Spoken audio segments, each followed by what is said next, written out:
உங்க சாதனைகளை you should drum up your achievements.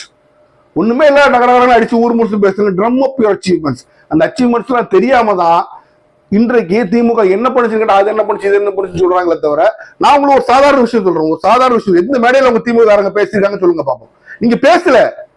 சாதாரணமா ஒரு விஷயம் சொல்கின்றேன். இந்த தேர்தல்ல பாத்தீங்கன்னா என்ன ஒரு இதுனா, தூத்துக்குடியோட ரிப்போர்ட் என்ன வருதுன்னா, தூத்துக்குடி ஒரு சட்டமன்ற தொகுதியோட ரிப்போர்ட் உங்களுக்கு நான் சொல்றேன்.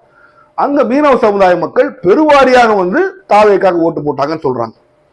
இதற்கு முன்னாடியே அவங்க பெருவாரியா அவங்க அதிமுக ஓட்டு போட்டவங்க. ஏன் அவங்க ஓட்டு போடுறாங்க? அவங்க ஐடென்டிஃபை பண்ணிட்டாங்க. ஜோசப் விஜய் சில பேர் அப்படி கேத்தலிக் நினைச்சா இருக்க எல்லாருமே கேத்தலிக் கிறிஸ்தவர்கள் தான் அந்த மீனவர்கள் அப்படின்னு சொல்றாங்க. ஆனா நீங்க ஒரு விஷயம் சொல்ல மறந்துட்டீங்களே. அவர்களுக்கு கேத்தலிக் கிறிஸ்டியன்ஸுக்கு ஒண்ணு புரிஞ்சுக்கணும். தலித்துகள், கிறிஸ்தவ தலித்துகள் பிசி, ஆனால் கிறிஸ்தவ மீனவர்கள் எம்பிசி. அதை கொடுத்தது யாரு? யோசிச்சு பாருங்க. நீங்களே யோசிச்சு பாருங்க. நான் உங்களுக்கு ஒரு உதாரணத்துக்கு சொல்றேன். அதை கொடுத்தது உங்க தகப்பனார். அதை போராடி வாங்கி கொடுத்தவங்க தகப்பனார், வேற யாருமே இல்ல. திமுக கட்சி உங்க தகப்பனார். நீங்க எத்தனை பேருக்கு சொல்லியிருக்கீங்க? அந்த சமுதாயத்துல எத்தனை பேருக்கு தெரியும்? நான் ஆச்சரியப்பட்டேன். நிறைய பேர்ட்ட பேசுவோம், அவங்களுக்கு தெரியல. அதுலயோ கிறிஸ்டியன் தலித்ஸுக்கே பிசி தான் கொடுக்குறாங்கய்யா. ஆனால் கிறிஸ்டியன் பெர்னாண்டோஸ் அப்படின்னு சொல்லுவாங்க அந்த சைட்ல, கிறிஸ்தவ மீனவர்களுக்கு எம்பிசி வாங்கி கொடுத்தவர் யார்?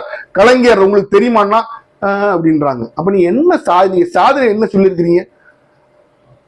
அப்போ முக்குளத்தோர்களுக்கும் முத்திரையர்களுக்கும் எம்பிசிக்காக போராட ஒரு வன்னியர் தான், வன்னியர்களுக்காக தான் போராடின ராமதாஸ் ஐயா. அவர்களுக்கும் நீங்க எம்பிசி சமூகத்தில் வாங்கி கொடுத்தோம், சமூக நீதிக்கா இவ்வளவு பெரிய முன்னெடுப்பை திமுக செஞ்சு நீங்க என்னைக்கு சொல்லியிருக்கீங்க?